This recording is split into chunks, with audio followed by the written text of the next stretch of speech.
Shri colonel Suresh നാരായണിലേക്ക് പോവുകയാണ്.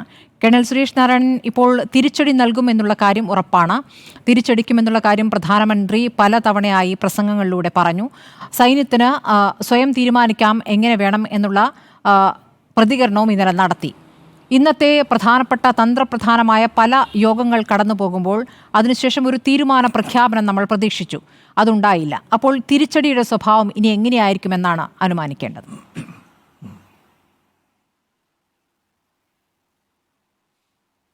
വളരെ നന്ദി സുജയ.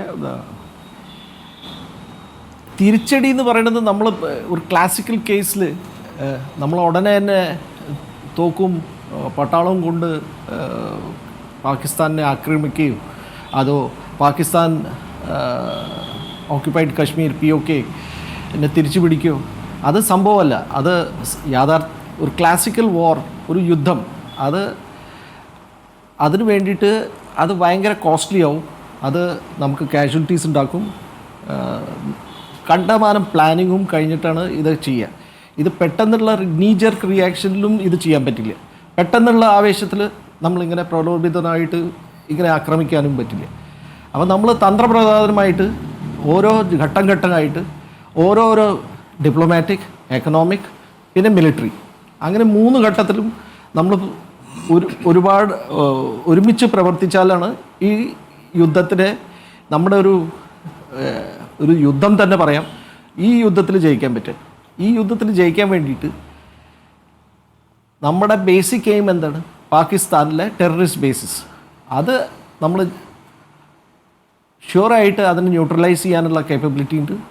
അത് സമയം വന്ന് നമ്മൾ പട്ടാളത്തിൽ പറയും ബാറ്റിൽ ground of on choosing and on time എന്ന് വെച്ചാൽ നമ്മൾ യുദ്ധം ചെയ്യുമ്പോൾ നമ്മുടെ ഗ്രൗണ്ട് നമ്മൾ സെലക്ട് ചെയ്യും. അല്ല അവർ സെലക്ട് ചെയ്ത ഗ്രൗണ്ടിലല്ല, നമ്മൾ സെലക്ട് ചെയ്യും, നമ്മുടെ സമയം നമ്മൾ സെലക്ട് ചെയ്യും. ആ സമയത്താണ് നമ്മൾ ഈ യുദ്ധത്തിന് പുറപ്പെടുക. അതുമാത്രമല്ല, ഇതിപ്പോൾ ഓരോരോ ഘട്ടമായിട്ട് നമ്മൾ നോക്കുകയാണെങ്കിൽ സിന്ധു ജല കരാർ, അവർ നമ്മുടെ കെണിയിൽ വീണു, ഷിംല കരാർ റദ്ദാക്കി. അത് ഷിംല കരാർ ആസ് സച്ച് അത് നമുക്ക് ഫേവറബിൾ ആയിരുന്നില്ല. നമ്മൾ ഓർക്കണം, അത് ആ സമയത്ത് നമ്മൾ ഒരു 91,000 പ്രിസണേഴ്സ് ഓഫ് വാർ ഉണ്ടായിരുന്നു. അവരിനെ ഉടനെ തന്നെ വിത്തിൻ 1 ഇയർ നമ്മൾ റിലീസ് ചെയ്തു. ഒരു കൊല്ലമായിട്ടില്ല, 6-7 മാസം. അപ്പോൾ നമ്മൾ ഇതിഹാസത്തിൽ നോക്കുകയാണെങ്കിൽ സെക്കൻഡ് വേൾഡ് വാർ ഫിനിഷ് ആയപ്പോൾ ഫ്രഞ്ച് ആർമി 7.5 ലക്ഷം ജർമ്മൻസിനെ 4 കൊല്ലം കഴിഞ്ഞിട്ടാണ് അവർ തിരിച്ചയച്ചത്. അവർ ഈ പ്രിസണേഴ്സ് ഓഫ് വാറിന് അവർ ഉപയോഗിച്ച് റീകൺസ്ട്രക്ഷൻ ഓഫ് ഫ്രാൻസിന് വേണ്ടിയിട്ട് ഉപയോഗിച്ചു.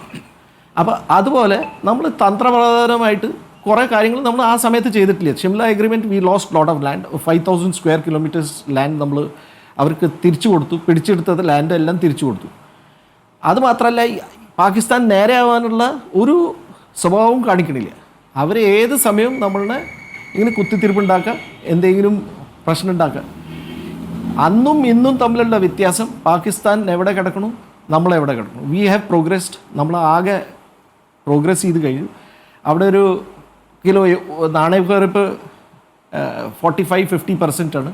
1 കിലോ ഉരുളക്കിഴങ്ങ് സവോളയൊക്കെ 150-200 രൂപ, ഇവിടെ 20-30 രൂപയ്ക്ക് കിട്ടുന്ന സാധനം.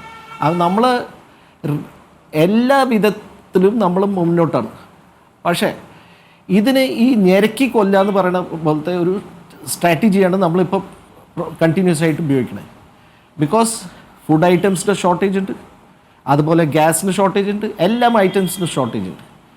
ഗവൺമെൻറ്റിൻ്റെ ഈ anti government feeling hysteria create ചെയ്ത് കഴിഞ്ഞാൽ അതന്നെ.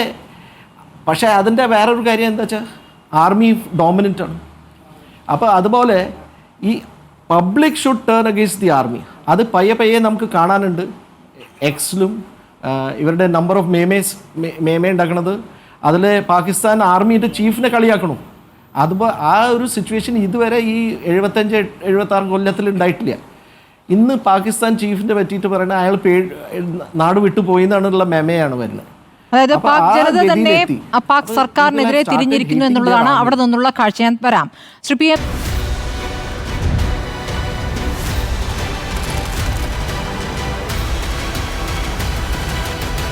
Debate with Smriti Paruthikad.